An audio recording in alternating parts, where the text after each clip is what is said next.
I like the fact that Kyle's playing catch up a lot of the time with this. I mean, he's a dude, he's a young soldier, he's a follower, a disciple of John Connor's in the resistance in the future, and that's a kind of world I can place myself in fairly easily, I think. And you know, I was on board with that really simply. But when he goes back, circumstances have changed. It's not the mission that he was anticipating, and he's kind of getting thrown curveballs for the rest of the movie.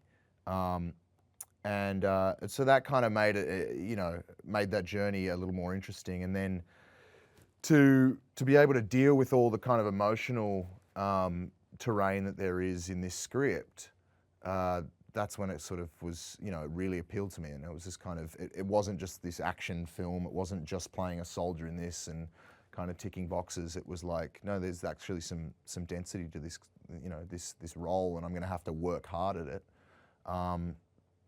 And I could just kind of, you know, see the journey ahead being a challenging one, and that always appeals to an actor. Kyle is loyal to the cause that John's leading.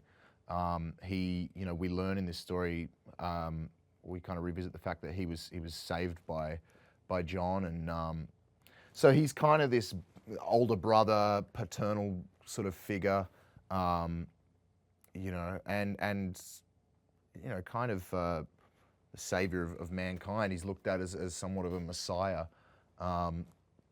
And to kind of be close to that and part of his kind of inner circle is, yeah, is kind of where Kyle sits, and that's really cool.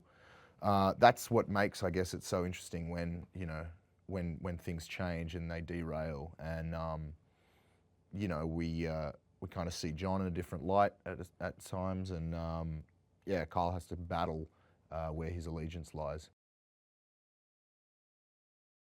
Kyle kind of knows that he's in love with this woman to some extent. I don't know if he really understands what that means, or if, you know, if his feelings have even evolved that much. But Sarah's an idea. She's this kind of this this dream, this kind of reflection thing that he's been told about, you know, for most of his life. And I think she sort of, I mean, he understands what she means to John and all this sort of thing. And so when, you know, he puts his hand up to go back to save her, it's, I mean, it's huge for him. I mean, this is his moment, you know, to find out what that means. And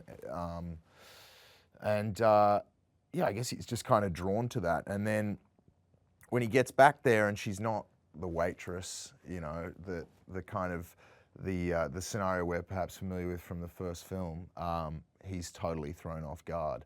And not only, you know, is she not working in a diner, she's, you know, she's a highly kind of trained, evolved, intelligent killer herself, and kind of more badass than Kyle is, I think. And that probably, you know, disrupts things even more for him.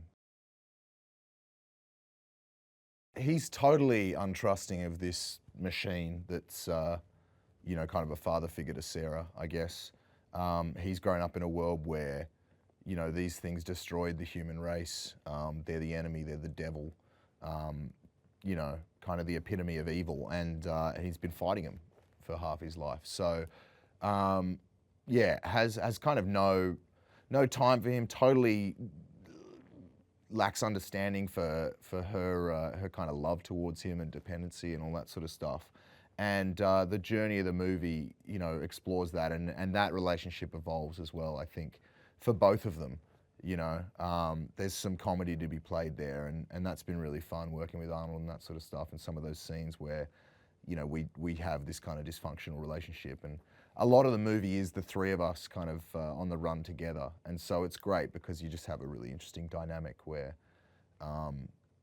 you know, they kind of all feel differently about one another. And yeah, it's fun to see where that goes. He's playing the same character, so you might assume that nothing's changed, especially, you know, not being organic. It's, you know, he's playing a machine essentially. But there is this really interesting evolution with what he's done, and I think he's really clever. I mean, he's been shaped by the circumstances somehow himself, and the relationship that he and Sarah have developed has, has changed what we already know about that character. And so we get to see a slightly different version.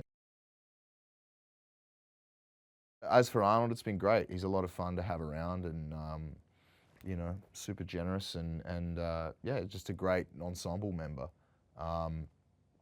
It was pretty special for me at the table read when we were hearing the script out loud for the first time, and he said some very famous words, and was sitting next to me, and that was one of those moments where it was just like, yep, there it is, there they are, perhaps three of the most iconic words in cinematic history.